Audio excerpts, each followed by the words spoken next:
नमस्कार, आप देख रहे हैं एफिडेविट लाइव। मैं हूं अधिराज। आइए अब तक की प्रमुख गतिविधियों पर डालते हैं एक नजर।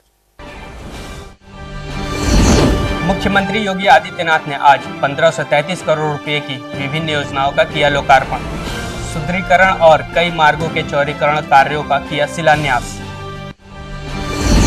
सिख धर्म के 10वें गुरु गुरु गोविंद सिंह जी महाराज के 558वें प्रकाश पर्व के अवसर पर मोहद्दीपुर स्थित गुरुद्वारे से निकाली गई शोभा यात्रा। टीबी रोगी खोजी वैन को हरी झंडी दिखाकर सीएमओ ने किया रवाना। बढ़ रही सर्दी के कारण कई गर्म कपड़ों के बाजार अस्थायी रूप से सजे हुए हैं, जहां कश्मीर घाटी के व्यापारी अपने स्टॉलों पर कर रहे हैं बिक्री। और अब गतिविधियां विस्तार से। मुख्यमंत्री योगी आदित्यनाथ ने आज 1533 करोड़ रुपए की विभिन्न योजनाओं का लोकार्पण, सुदृढ़ीकरण और मार्गों के चौड़ीकरण कार्यों का शिलान्यास किया। इस अवसर पर उन्होंने नवीनीकृत राजकीय कृषि विद्यालय के प्रशासनिक भवन, किसान हॉस्टल, क्षेत्रीय जन विश्लेषक प्रयोगशाला, नौसड़ कालेसर तटबंध सहित राप्ती नदी के अप और डाउन पुल, गोरखपुर पिपराइच 4 लेन, 4 फाटक, असुरन 4 लेन और गोरखपुर सिकरीगंज मार्ग के चौड़ीकरण का कार्य शामिल है।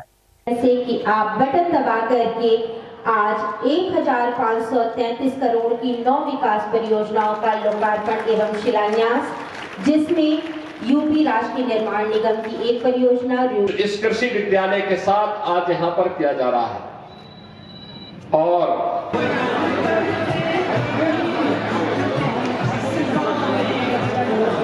यूपी राष्ट्रीय निर्माण निगम लिमिटेड की एक परियोजना, साथ ही यूपी आरएन। इस अवसर पर उन्होंने अपने संबोधन में कहा कि उनकी सरकार ने जनहित के कार्यों को वरीयता के आधार पर पूरा किया है।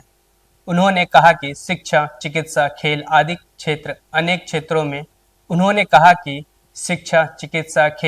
अनेक क्षेत्रों में किए जा रहे कार्य आने वाले समय में नजीर बनेंगे। उन्होंने कहा कि बढ़ती हुई आबादी को देखते हुए NH-28 के राजघाट पर अतिरिक्त 2 लेन के नदी सेतु पर भी कार्य किया जा रहा है। 1533 करोड़ रुपए की इन परियोजनाओं के साथ आपके बीच में आने का सौभाग्य प्राप्त हुआ है। आप सबको मैं ईस्वी सन 2025 की 1533 करोड़ रुपए की परियोजनाओं की भी, और इसके बाद अब खिचड़ी मेला आने वाला है और महाकुंभ प्रयागराज में भी आने वाला है, सबकी बधाई देता हूं।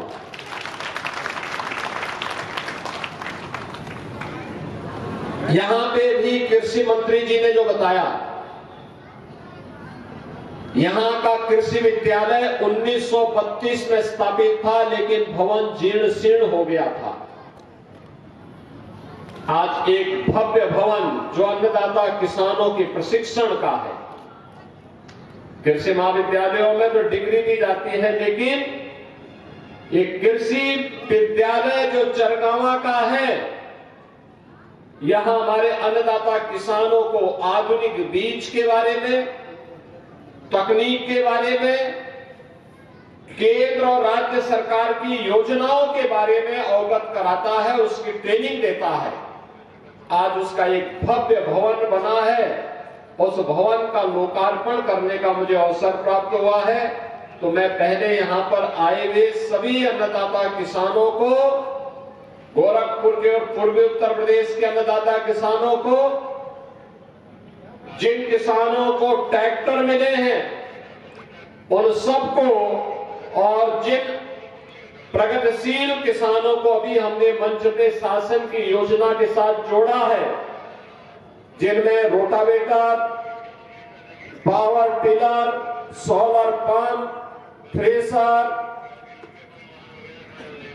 Star ripper, combine harvester, small गोदाम, मानव रहित चेप कटर और अन्य योजनाओं से जोड़ा गया है, और सभी को भी मैं बधाई देता हूं। और इसके साथ ही गोरखपुर के विकास की तमाम योजनाओं का आज यहाँ पे शिलान्यास और लोकार्पण भी हो रहा है। शिलान्यास और लोकार्पण के क्रम में यहां पे आज जिन योजनाओं का लोकार्पण का कार्यक्रम यहां पे किया जा रहा है, नौसर से कालेसर तक जो तटबंध है राप्ती नदी का, उसके सुदृढ़ीकरण का, बोल्डर से पिचिंग का कार्य हुआ है। आप याद करिए 1998 में नौसर में ये तटबंध टूट गया था, उसके बाद कितना वहां पे जनहानि धनहानि हुई थी।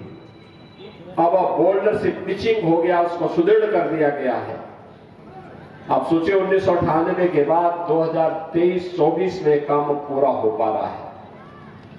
अगर सरकारें बीजेपी की पहले होती तो संभवतः ये काम पहले तो 1998 में ही नहीं टूटता, नहीं तो उसके बाद तत्काल हो गया होता। यानी उसको तैयार होने में 25 साल लगे, एक पूरा युग बीत गया, एक पीढ़ी बीत गई, लेकिन वह कार्य हुआ है। हमने पूरा किया। जितने तटबंध हैं सारे के सारे तटबंध आज के दिन पे गोरखपुर में, प्रदेश में सुदृढ़ हो गए हैं।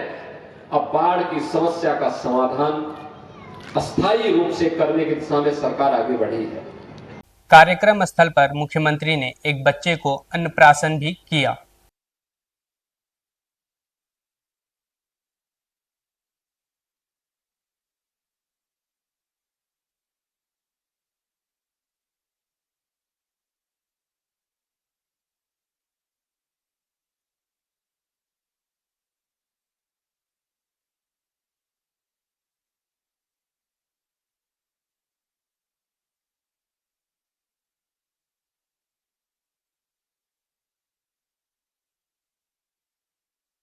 सिख धर्म के 10वें गुरु गुरु गोविंद सिंह जी महाराज के 358वें प्रकाश पर्व के अवसर पर मोहद्दीपुर स्थित गुरुद्वारे से एक शोभा यात्रा निकाली गई, जिसमें सिख समाज के अनुयायी बड़ी संख्या में शामिल रहे।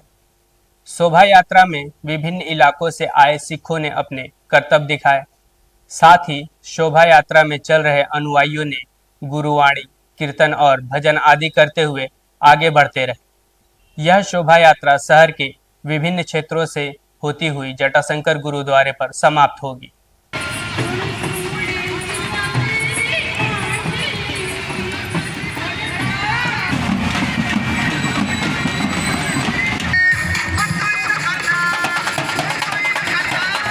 जत्थे के साथ चल रहे ज्ञानी राज सिंह ने बताया कि यह सिख समाज का बड़ा पर्व है, जिसमें सर्व समाज को साथ लेकर चलने का आह्वान भी है।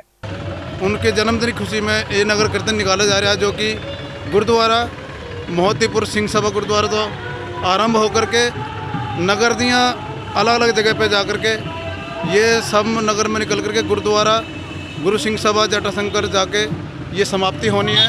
और ये इस जन्मदिन की मैं सभी भारतवासियों को बहुत बहुत शुभकामनाएं देना चाहता हूँ। गुरु महाराज सभी को जो भी सेवा कर रहा है, ये भारतवासी जो भी है, गुरु महाराज का सबका आशीर्वाद बने रहे, यही मेरी बेनती है, यानी बेनती प्रमाण है। वाहिगुरु।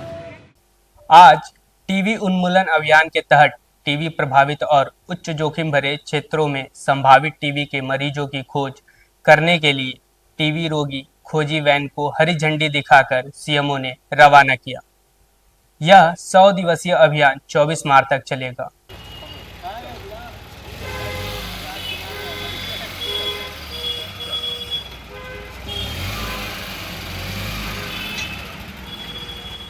इस अवसर पर मुख्य चिकित्सा अधिकारी डॉक्टर आशुतोष कुमार दुबे ने बताया कि यदि समय से जांच कराकर टीबी का इलाज कराएं तो काफी हद तक इस रोग पर काबू पाया जा सकता है और इसका उन्मूलन भी तभी संभव है। माननीय मुख्यमंत्री जी ने निर्णय लिया कि ये समस्त जनपदों में रहेगा। इसका उद्देश्य ये है कि समाज में जो टीबी के छिपे हुए मरीज हैं उनको सामने लाना, टीबी के मरीजों को पूरा का पूरा इलाज देना और टीबी से लोगों की मृत्यु ना हो और टीबी के संक्रमण को रोकना है। इसका मुख्य उद्देश्य है कि टीबी की वजह से मार्टेलिटी और मॉर्बिडिटी को कम करना है। इसके तहत जो है हम लोग टीबी के जो हमारे 7 हाई रिस्क ग्रुप हैं, जिसे हम लोग मोस्ट वल्नरेबल ग्रुप कहते हैं, उन लोगों को चिन्हित करना है। फिर इसके बाद जो है इन लोगों की बलगम की जांच करानी है, इनका सीने का एक्सरे कराना है। अगर ये सकारात्मक पॉजिटिव आते हैं तो इनका उपचार कराना। इन दिनों महानगर में बढ़ रही सर्दी के कारण कई अस्थायी बाजार गर्म कपड़ों से सजे हुए हैं, जहां कई वर्षों से कश्मीर घाटी के विभिन्न क्षेत्रों से आए व्यापारी अपने क्षेत्रों के गर्म कपड़े, शाल, कंबल, कपड़े सहित ड्राई फ्रूट आदि सामान अपने अपने स्टॉलों पर बेचते हैं।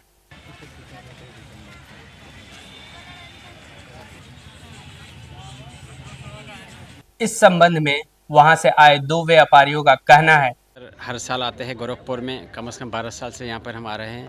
कम से कम 3.5 महीने के लिए हम आते हैं। कश्मीर से आते हैं ठंड के मौसम में, नवंबर से लेकर कम से कम 10 मार्च तक यहाँ पर हम आते हैं। उसके बाद वापस चला जाते हैं। कम से कम यहाँ के लोग भी अच्छे हैं, यहाँ के लोग की खरीदारी भी अच्छी है। हम अच्छा सामान लेकर आते हैं कश्मीर से। हमारे यहाँ अपने ग्राहक बने हैं और आगे भी आना चाहते हैं हम यहाँ गोरखपुर में। किस चीज़ का व्यापार करते हो? सर हम कश्मीर से आए हैं, इधर 12 साल से आ रहे हैं हम। जी सर, हमारा कश्मीरी का शॉल है, सूट है, स्टॉल है, स्वेटर है, सब कोई आइटम हमारे पर रहता है। 12 साल से हम आ रहे हैं। बहुत अच्छे लोग हैं यहाँ के और हम भी आने चाह रहे हैं। यहाँ अच्छा लगता है आने का, हमारा दुकानदारी भी अच्छा हमारा होता है सर। मारवाड़ी सेवा समिति द्वारा 21वां वैवाहिक परिचय सम्मेलन आगामी 25 मार्च को होगा। समिति के संरक्षक एवं पूर्व अध्यक्ष गौरी शंकर सरावगी ने बताया कि इस बार हमारा लक्ष्य है कि 100 परिचय, बायोडाटा और 1500 स्मारिका का प्रकाशन हो। साथ ही इस बार स्मारिका को भी डिजिटल रूप से प्रकाशित किया जाएगा। सम्मेलन गोकुल अतिथि भवन में 25 मार्च 2025 से को होगा सुबह 10 बजे से। इसमें पूर्वांचल के, बिहार से और नेपाल से काफ़ी संख्या में अभिभावकगण और कुछ प्रत्याशी भी आते हैं और जिनका बायोडाटा संकलन करके हम लोग एक पुस्तिका का विमोचन भी उस दिन करते हैं। तो करीब 500 से 1000 के बीच में बायोडाटा प्रकाशन होता है। 2 दिवसीय मधुरम फुटबॉल फेस्टिवल की शुरुआत आज से सैयद मोदी रेलवे स्टेडियम में हो गई है। 2 दिनों तक चलने वाले इस फुटबॉल फेस्टिवल में ओपन वर्ग में 29 टीमें, अंडर 15 में 21 और 6 बालिकाओं की टीमें शामिल हैं। आयोजन समिति के सदस्यों का मानना है कि इस आयोजन से फुटबॉल के प्रति लोगों में विशेष रुचि बनेगी। पहली बार हम यहाँ पे गोरखपुर में सैयद मोदी रेलवे स्टेडियम में फुटबॉल फेस्टिवल करा रहे हैं, जिसमें ओपन एज फुटसल टूर्नामेंट है बॉयज़ का, अंडर 15 बॉयज़ का टूर्नामेंट है ताकि उनको एक नया फॉर्मेट ट्राई करने के लिए, खेलने के लिए मिल सके, और गर्ल्स का टूर्नामेंट है। हमारा मेन उद्देश्य ये भी था कि गर्ल्स का कोई टूर्नामेंट नहीं होता है शहर में, तो वो भी हो सके साथ में। आज के लिए बस इतना ही। तब तक के लिए देखते रहिए एफिडेविट लाइव। धन्यवाद।